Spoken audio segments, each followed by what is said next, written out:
નમસ્કાર વિદ્યાર્થી મિત્રો, યુનિટ ટેસ્ટ 5ના પેપર સોલ્યુશનની અંદર આપનું હાર્દિક સ્વાગત છે. સ્ટાન્ડર્ડ 11 સબ્જેક્ટ ઇંગ્લિશ 013 એમનો કોડ છે. મેક્સિમમ માર્ક 25 છે અને ટાઈમ 1 અવર છે. વિદ્યાર્થી મિત્રો, અહીંયા ઇન્સ્ટ્રક્શન આપેલી છે, સૂચના આપેલી છે. એમાં એવું કહ્યું છે there are total 20 question in this unit test paper. 20 પ્રશ્નો આપેલા છે. ઓપ્શન્સ આર ઇન્ટરનલ, ઓપ્શન્સ અંદર જ આપેલા છે.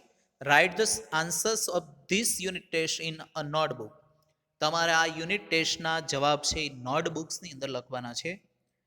વિદ્યાર્થી મિત્રો, આ પેપર સોલ્યુશનની વિશેષતા તો એ છે કે બધા જ જવાબ છે એ ટાઈપિંગ સાથે ખૂબ સરસ રીતે તમને આપેલા છે અને સાથે સાથે તમે ખૂબ ઇઝીલી લખી શકો એવા એટ્રેક્ટિવ કલર સાથે અહીંયા ક્વેશ્ચન્સના આન્સર આપેલા છે અને સરળ સમજૂતી સાથે. ચલો તો સ્ટાર્ટ કરીએ પેપર સોલ્યુશન. આપણે યુનિટ ટેસ્ટ 1, 2, 3, 4 પાસ્ટની અંદર સોલ્યુશન કરી ચૂક્યા છીએ and we are going to solve unit test 5. Let start. ચાલો શરૂઆત કરીએ. Section A, write whether the sentences are true or false. વાક્ય સાચા છે કે ખોટા તે લખો. પહેલું સેન્ટેન્સ છે today we are going to discuss about wild animals. આજે આપણે વન્ય પ્રાણીઓ વિશે વાત કરવાના છીએ. તો વિદ્યાર્થી મિત્રો, ધ પેપર ફેન્ટમ પેટ જે છે, પેપર એક કાલ્પનિક પાલતુ પ્રાણી જે છે, યુનિટની અંદર તો એવું આપેલું છે કે આજે આપણે પાલતુ પ્રાણી વિશે વાત કરવાના છીએ, વન્ય પ્રાણીઓ વિશે વાત નહીં. એટલે વાઇલ્ડની જગ્યાએ પેટ આવે છે, એટલે આ સેન્ટેન્સ ફોલ્સ છે. બીજું સેન્ટેન્સ છે Piya's uncle is an animal specialist. પિયાના કાકા છે ને એ એનિમલ સ્પેશિયાલિસ્ટ છે, પ્રાણી તજજ્ઞ છે. તો એ પ્રાણી તજજ્ઞ છે એ સાચી વાત છે, યુનિટમાં આપેલું છે એ પ્રમાણે ટ્રુ સેન્ટેન્સ છે. Question number 3, select the most appropriate language functions from the bracket and write them against sentences. બ્રેકેટ્સમાંથી અહીંયા તમારે લેંગ્વેજ ફંક્શન સિલેક્ટ કરીને સેન્ટેન્સ સામે લખવાનું છે. ત્રીજો સવાલ તમને આપેલો છે ઇફ મિલન સ્પીક્સ ટ્રુથ. જો મિલન છે એ સત્ય બોલશે તો, સાચું બોલશે તો હી વિલ નોટ બી પનિશ, તો એને સજા કરવામાં નહીં આવે. તો ઇફ સાથે સાદો વર્તમાનકાળ હોય અને એના પછી ભવિષ્યકાળ હોય તો વિદ્યાર્થી મિત્રો એ કન્ડિશન બતાવે છે, એટલે expressing condition. Question number 4, Ankita took part in the competition with a view to proving her ability. અંકિતાએ કોમ્પિટિશનની અંદર ભાગ લીધો એની ક્ષમતા છે સાબિત કરવા માટે. તો વિદ્યાર્થી મિત્રો, અહીંયા વિથ અ વ્યૂ ટુ આપેલું છે એ હેતુ બતાવે છે, એટલે પર્પઝ બતાવે છે. જ્યારે તમને with a view to, in order to, in order that, for વગેરે અને સો ધેટ વગેરે જેવા શબ્દો આપેલા હોય તો ત્યારે પર્પઝ બતાવે છે, એટલે આ સેન્ટેન્સનો આન્સર છે શોઈંગ પર્પઝ. એમના પછી આપણે જોઈએ select the most appropriate response. તમારે રિસ્પોન્સ સિલેક્ટ કરવાનો છે, યોગ્ય રિસ્પોન્સ. તો પાંચમું સેન્ટેન્સ આપેલું છે Sneha said when did you reach the school Payal. Payal તું સ્કૂલે ક્યારે પહોંચી? તો અહીંયા શોઈંગ ટાઈમ બતાવે છે, સમય બતાવે છે. તો એની અંદર એવો કંઈ સમય બતાવ્યો નથી. I did not reach school at all. બરોબર, હું પહોંચતી નથી. પછી એવું કીધું છે કે હું ઇન્જર્ડ થઈ ગઈ હતી એટલે શાળાએ નથી ગઈ. અથવા તો why do you want to, શા માટે તું જાણવા ઈચ્છે છે. એબીસી ના આવે, ડી વિકલ્પ આવે. As soon as the bell રેંગ, જેવો બેલ વાગ્યો, આઈ રીચ ધ સ્કૂલ. જેવો બેલ વાગ્યો તરત જ હું શાળાએ પહોંચી. જેવું કે તરત જ, એટલે એઝ સુન એઝ, નો સુનર, હાર્ડલી, આવા બધા શબ્દો આવે તો એ વિદ્યાર્થી મિત્રો સમય દર્શાવે છે, એટલે ડી વિકલ્પ આવશે. ક્વેશ્ચન નંબર 6, મિસ્ટર શાહ કહે છે why did hour team win the match against Pakistan. શા માટે આપણી ટીમ છે પાકિસ્તાન સામેની મેચ જીતી ગઈ? તો મિસ્ટર રાઠોડ કહે શોઈંગ કમ્પેરિઝન. તો કમ્પેરિઝનની અંદર વિદ્યાર્થી મિત્રો અહીંયા બી નથી આવતું. વી હેડ બોલ એટલે કે પૂર્ણ ભૂતકાળ નથી. પછી ઇનફ ટુ વાળું વાક્ય છે એટલે રિઝલ્ટ નથી. એના પછી અવર team work hard to win the, અહીંયા હેતુ નથી બતાવવાનો, પણ કમ્પેરિઝન બતાવવાની એટલે ડિગ્રી બતાવવાની છે અહીંયા. તો our team played better than the team of Pakistan. આપણી ટીમ પાકિસ્તાન કરતા સારું રમી એટલા માટે જીતી ગઈ. ના કરતા વધારે એટલે બેટર ધેન, અહીંયા ઈઆર અને ધેન વાળું રૂપ આપેલું છે. કમ્પેરેટિવ ડિગ્રી છે, શોઈંગ કમ્પેરિઝન. એઝ આપેલું હોય, તમને ઈઆર ધેન આપેલું હોય, ધ મોસ્ટ અથવા ધ એસટી વાળું રૂપ આપેલું હોય, અથવા તો મોર વાળું રૂપ આપેલું હોય તો એ કમ્પેરિઝન બતાવે છે. એમના પછી જોઈએ વિદ્યાર્થી મિત્રો, ક્વેશ્ચન નંબર 7 છે. અંડરલાઈન કરેલ શબ્દ આપણને જવાબ તરીકે મળે એ રીતે તમારે પ્રશ્ન બનાવવાના છે. Sardar Patel is known. સરદાર પટેલ છે ઓળખાય છે શેના તરીકે? The iron man of India, એટલે કે ભારતના લોહ પુરુષ તરીકે ઓળખાય છે. બરોબર. તો વિદ્યાર્થી મિત્રો, how has Sardar Patel known as, એ પણ નહીં આવે. પછી how is Sardar Patel known as, એ પણ નહીં આવે. અહીંયા what is Sardar Patel known as, Sardar Patel શેના તરીકે ઓળખાય છે? તો the iron man of India તરીકે ઓળખાય છે. તો સી વિકલ્પ આવશે. અને લોકો સરદાર પટેલને શું કહે છે? ડી પણ નહીં આવે. બરોબર. કહેવાનો મિનિંગ છે કે શેના તરીકે ઓળખાય છે? તો what is Sardar Patel known as. Question number 8 છે. Raju met the bank manager. Raju છે બેંક મેનેજરને મળ્યો, તો કોને મળ્યો? બરોબર. તો હુમ વાળું આવે, પરંતુ પેલું છે એ તો પૂર્ણ વર્તમાન કાળનું સેન્ટેન્સ છે, એ નહીં આવે. Perfect present tense. એના પછી હુ વાળું વાક્ય નહીં આવે, કારણ કે કર્તા નીચે અંડરલાઈન નથી. હુમ વાળા બે આપેલા છે, એમાં ડીડ વાળું જે છે એ આવશે, કારણ કે આ ભૂતકાળ છે. મેટ એટલે મળ્યો. તો હુમ ડીડ રાજુ મીટ, અહીંયા મેટનું મીટ થઈ જશે. રાજુ કોને મળ્યો? એટલે સી વિકલ્પ રાઈટ છે. એટલે એ બીડી નહીં આવે, સી આવશે. એના પછી વિદ્યાર્થી મિત્રો જોઈએ, સેક્શન બી ની અંદર આપણને આપેલ છે રીડ ધ એક્સ્ટ્રેક, એટલે પેરેગ્રાફ વાંચો અને પ્રશ્નના જવાબ આપો.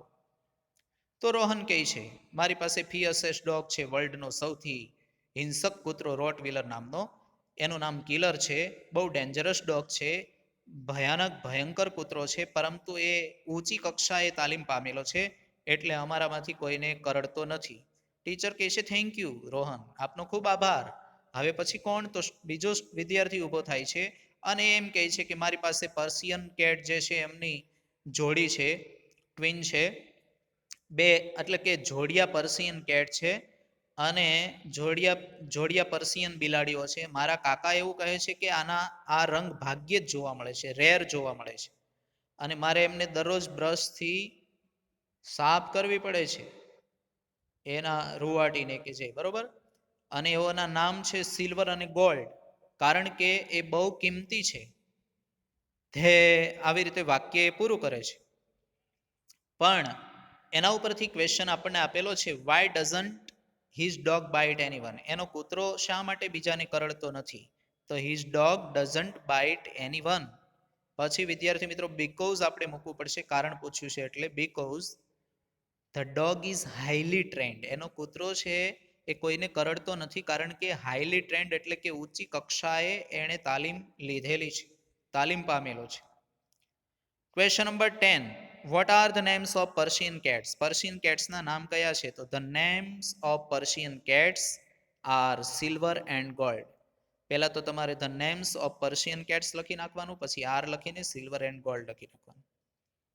પ્રિન્સિપાલ એવું કહે છે, એ યસ, અરે હા Piya, your teacher has just inform me. તારા ટીચરે હમણાં જ મને જાણ કરી છે કે you have a delightful monkey as a pet. એક સરસ મજાનો વાંદરો છે પાલતુ પ્રાણી તરીકે તારી પાસે સુંદર, અને એ ખૂબ અદ્ભુત બાબત છે. બરોબર. અને હું એવું વિચારું છું કે જો તું મંકીને અહીંયા સ્કૂલ પર લાવે તો બહુ મજા પડી જાય. બરોબર છે. અહીંયા એવું કહે છે કે તેનું નામ શું રાખ્યું છે? ગરમ મસાલા. તો પિયા કહે છે પેપર. પ્રિન્સિપાલ કહે છે કે તને શું થયું છે? બરાબર છે, તને આજે સારું નથી, તો પછી એવું કામ કર કે તારા ભાઈને બોલાવ અને એનો મને મોબાઈલ નંબર આપ, હું તારા ભાઈને બોલાવું છું, હું એમને પૂછી લઈશ વાંદરા વિશે, અને ત્યાર પછી than I will tail him to take you home, અને પછી હું એને કહીશ કે એ તને ઘરે લઈ જાય. એ કેવું રહેશે? આવું પ્રિન્સિપાલે પિયાને પૂછ્યું. તો એના ઉપરથી ક્વેશ્ચન છે, what does Piya teacher inform to the principal? પિયાના ટીચર છે પ્રિન્સિપાલને શું સૂચન કરે છે, શું જણાવે છે, ઇન્ફોર્મ કરે છે, શું જણાવે છે. તો પિયાસ ટીચર એવું પહેલા આપણે લખવું પડશે, પછી ઇન્ફોર્મનું ઇન્ફોર્મ્સ કરવું પડશે, કારણ કે ડ જ આપેલું છે સવાલમાં. ટુ ધી પ્રિન્સિપાલ, પ્રિન્સિપાલ પછી ધેટ લખીને વિદ્યાર્થી મિત્રો Piya has a delightful monkey as a pet એવું જણાવવાનું છે. બરાબર, એવું એમને જણાવ્યું એટલે સેન્ટેન્સમાં જે રીતે લખેલ છે એ રીતે આપણે લખી નાખવાનું. whom would the principal call to his office? Principal છે કોને બોલાવવાના હતા? તો ધ પ્રિન્સિપાલ પછી મૂકવાનું છે વુડ, ત્યાર પછી કોલ મૂકવાનું છે. કોને બોલાવવાના હતા? તો પિયાસ બ્રધર, પિયાના ભાઈને બોલાવવાના હતા. ક્યાં? તો to the office, to his office. વિદ્યાર્થી મિત્રો એના પછી સેક્શન સી આપેલ છે, સરસ મજાની સ્ટોરી. વન ડે, બીજી એક બુક છે, આપણું પુસ્તક છે ફ્લેમિંગો, એમાંથી લેવામાં આવેલી. One day Orpheus and Eurydice went out in wood. જંગલમાં જાય છે. ઓર્ફિયસ છે લાયર વગાડતો હોય છે, વાંસળી સરસ મજાની ફ્લૂટ વગાડે છે. અને યુરિડિસ છે એ ફ્લાવર્સ છે એ તોડે છે. અને ત્યાર પછી એ ફૂલો ચૂંટતી ચૂંટતી, જ્યારે ફૂલો ચૂંટતી હોય છે ત્યારે બાય મિસ્ટેક ભૂલથી સાપ પર પગ દેવાઈ જાય છે અને સાપ એને કરડે છે, ડંસ મારે છે અને એમનું મૃત્યુ થાય છે તરત જ. ઓર્ફિયસ જેવું આ જુએ છે, જ્યારે આ જુએ છે અને મૃત હાલતમાં, ત્યારે દુઃખથી એટલે કે વ્યથિત થઈ જાય છે અને સંપૂર્ણપણે ચેન્જ, કમ્પ્લીટલી સંપૂર્ણપણે બદલાઈ જાય છે એનું જીવન. ત્યાર પછી એ પોતાની ફ્લૂટ વગાડી શકતો નથી, ગાઈ શકતો નથી, ખૂબ દુઃખી થઈ ગયો. અને he could not bear to live without Eurydice, યુરિડિસ સિવાય જીવી શકતો નથી. he said to his friends, એના મિત્રોને કહે છે, I can't live without Eurydice, હું યુરિડિસ વગર જીવી શકીશ નહીં. I will go to the land of the dead and bring her back. મૃત્યુ અહીંયા એવું કહે છે કે હું યમલોકમાં જઈશ અને એમને હું અહીંયા પાછી લાવીશ. તો ક્વેશ્ચન 13 એના ઉપરથી છે, what did Eurydice do while Orpheus was playing on his lyre? તો યુરિડિસ શું કરી રહી હતી એવું કીધું છે. તો યુરિડિસ began to pick some flowers while Orpheus was playing on his lyre. અને કદાચ તમે એવું પણ લખી શકો કે Eurydice was picking some flowers while Orpheus was playing on his lyre. Question 14. What did Orpheus decide after her death? એના મૃત્યુ પછી Orpheus શું નક્કી કરે છે? તો after her death Orpheus decided to go to the land of the dead and bring her back. પહેલા તો આપણે આફ્ટર હર ડેથ લખી નાખવાનું, ત્યાર પછી ઓર્ફિયસ, પછી ડિસાઇડ નો ડિસાઇડેડ, કારણ કે ડીડ સવાલમાં આપેલ છે એટલા માટે. અને ત્યાર પછી એન્ડ બ્રિંગ હર બેક, અને એને પાછું લાવવા ઈચ્છે છે, પાછી લાવવા ઈચ્છે છે. Question number 15. What was the condition of Orpheus after her death? પરિસ્થિતિ કેવી હતી ઓર્ફિયસની? તો after her death Orpheus was full of grief, his life change completely. he could neither play, અહીંયા બે વાક્યને મેં જોડી દીધા છે neither nor સાથે. he could neither play on his lyre nor sing. he was very sad and could not bear to live without Eurydice. એના પછી વિદ્યાર્થી મિત્રો સરસ મજાનો એક એક્સ્ટ્રેક્ટ આપેલ છે. the first leg of our planned 3-year 1,05,000 kilometer journey passed pleasantly. 1,05,000 કિલોમીટરનો પ્રવાસ છે બહુ સારી રીતે અમે પસાર કર્યો. અમે we sailed down the west coast of Africa to Cape Town. અહીંયા કીધું છે કે અમે પ્રવાસ ખેડ્યો છે, વાત કરી છે કે પહેલા તો છે એ અહીંયા આફ્રિકાનો દરિયા કિનારો જે કેપટાઉન શહેર છે ત્યાંથી ત્યાં પ્રવાસ ખેડ્યો. અને before heading East, heading East એટલે આગળ વધતા, પૂર્વમાં આગળ વધતા પહેલા અમે 2 ક્રૂમેન્સ સાથે લીધા, જેમના નામ હતા અમેરિકન લેરી વિગિલ અને સ્વિસ હર્બ સેઇલ.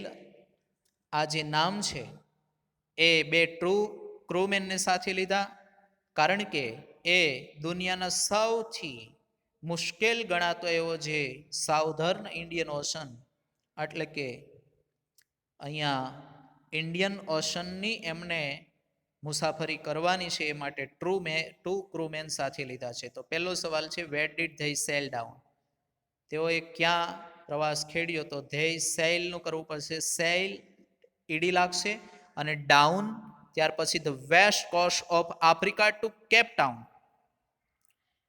એના પછી વિદ્યાર્થી મિત્રો અહીંયા આપેલું છે question number 17, why did they take two crewmen? શા માટે તે બે ક્રૂમેનને સાથે લઈ ગયા? તો they took two crewmen to help them tackle one of the world's roughest seas, the southern Indian Ocean. Question number 18, which is world's roughest sea? અહીંયા મુશ્કેલ દરિયા કિનારો, તો ધ સાઉધર્ન ઇન્ડિયન ઓશન, વિચની જગ્યાએ the southern Indian Ocean is the world's roughest C.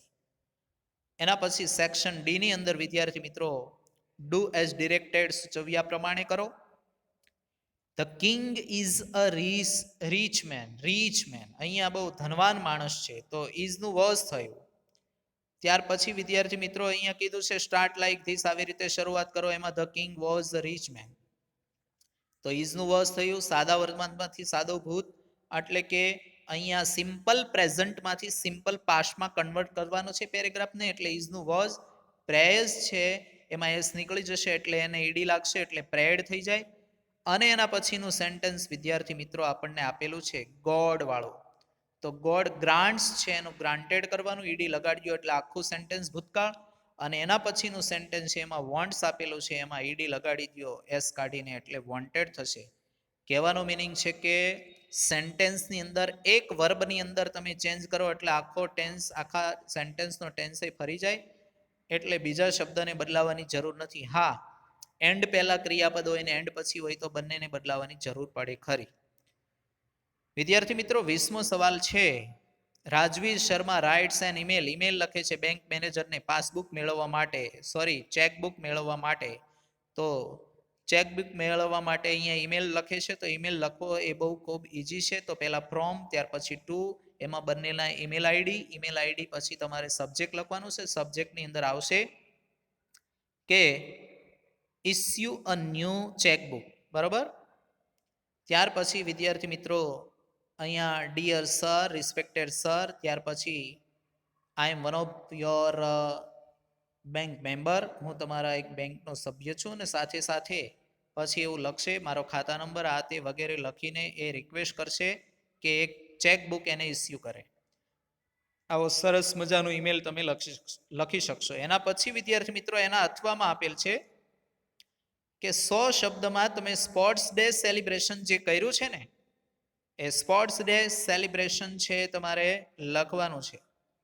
તો વિદ્યાર્થી મિત્રો એનો રિપોર્ટ લખવાનો છે, અહેવાલ લેખન. તો પહેલા ટાઇટલ લખીશું તો celebration of sports day.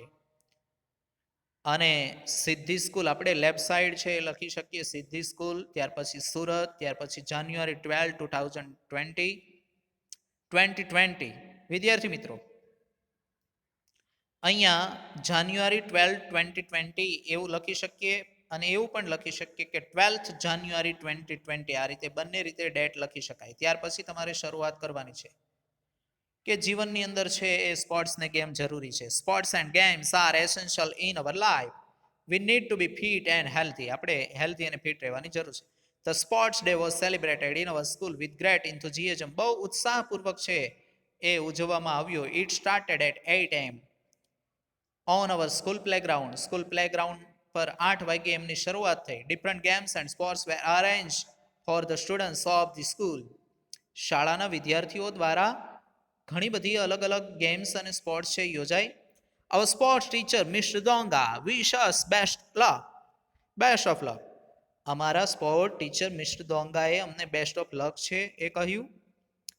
Than our principal advise us to play in free and fair atmosphere. મુક્ત મને તમારે રમવાનું છે એવી સલાહ આપી પ્રિન્સિપાલે.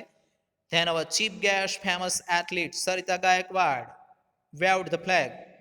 હવે ફેમસ એથ્લીટ જે આપણી છે બરાબર, એ અમારા મુખ્ય મહેમાન હતા સરિતા ગાયકવાડ, અને જેમણે આ ફ્લેગ છે એ ફરકાવ્યો અને રમતની શરૂઆત કરાવી. સ્પોર્ટ્સ ફેસ્ટિવલ એટલે સ્પોર્ટ્સ ડે ની શરૂઆત કરાવી. First of all 100 metre race was start. પહેલા તો 100 મીટરની રેસની શરૂઆત થઈ. About 34 students took part in it. 34 વિદ્યાર્થી ભાગ લીધો. Dharm Vekariya of 10th A won the race. 10 એનો વિદ્યાર્થી ધર્મ વેકરિયા એ સ્પર્ધા જીતી ગયો. Then there was the lemon race, the spoon race, etc. These games were mainly arranged for girls. High jump, long jump, and pole jump were also held. Team games like football, basketball, cricket were also played.